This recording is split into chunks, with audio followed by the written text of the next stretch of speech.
Bonjour à tous, merci de nous rejoindre pour cette édition. Voici l'actualité de la mi-journée. Un motard retrouvé ce matin dans un fossé. L'homme de 46 ans y serait tombé dans la nuit à proximité de la Cité des Arts à Saint-Denis. Il a été transféré à l'hôpital dans un état d'urgence absolu. Soichon. La victime est en état d'urgence absolue. Mais le scénario de l'intervention, nous on ne connaît pas, ça se passait dans la nuit. Bon, on était appelé vers 8h20 pour un accident de circulation moto seul.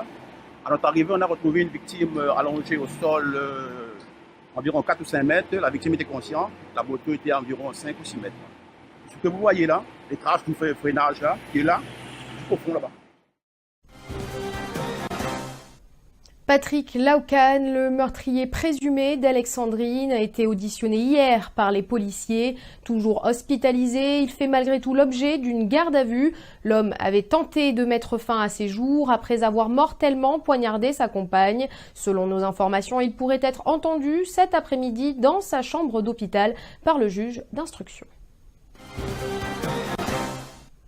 La commission d'enquête dans l'affaire Benalla bientôt terminée. 2 motions de censure contre le gouvernement vont être débattues. Les Républicains et l'Alliance de gauche en sont à l'origine. Parmi les députés, Huguette Bello l'affirme. Elle compte bien voter cette motion. Samuel Irlepen.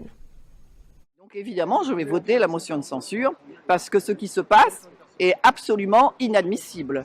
Et les Français sont choqués de cette espèce de connivence qu'il y a. Vous savez qu'il y a une commission d'enquête qui a échoué à l'Assemblée nationale, puisque au bout de 10 auditions, nous allons avoir un rapport succinct. Et donc ce sont des questions que nous allons poser au gouvernement. C'est un vrai débat qui va s'instaurer à l'Assemblée nationale, même si l'on sait que ces motions ont peu de chances d'aboutir.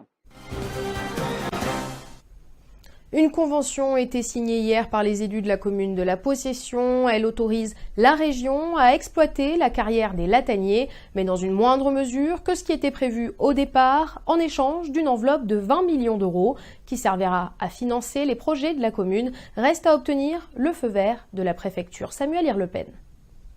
Donc c'est à la fois on gagne du côté financier et à la fois on réduit l'impact négatif du côté d'une éventuelle exploitation de carrière. Maintenant, la carrière, on est encore dans un processus de choisir le carrier qui va déposer un dossier et c'est bien le préfet avec l'avis de l'autorité environnementale et de l'ARS, l'agence de santé, qui va décider si oui ou non il y a un danger ou pas pour la santé des habitants et pour l'environnement. Si c'est non, la carrière pourra se faire et s'il estime que le danger est trop grand, alors il n'y aura pas de carrière à la possession. Donc on souhaite sacrifier la santé de nos enfants, la tranquillité de tous ses concitoyens, en créant en plus une voie de liaison dans la ravine, dans cette zone protégée, en créant une voie de liaison dans une zone, le Camp Magloire, qui est actuellement une zone résidentielle, où on va voir passer des milliers donc maintenant de véhicules tous les jours après cette carrière. C'est pour cette raison-là qu'on sacrifie la santé de nos enfants. Comment voulez-vous qu'on accepte ça? C'est pas possible. C'est la fin de cette édition. Merci de l'avoir suivi. Toute l'information est à retrouver sur notre site zinfo974.com. Je vous donne rendez-vous à 18h pour le reste de l'actualité. À tout à l'heure.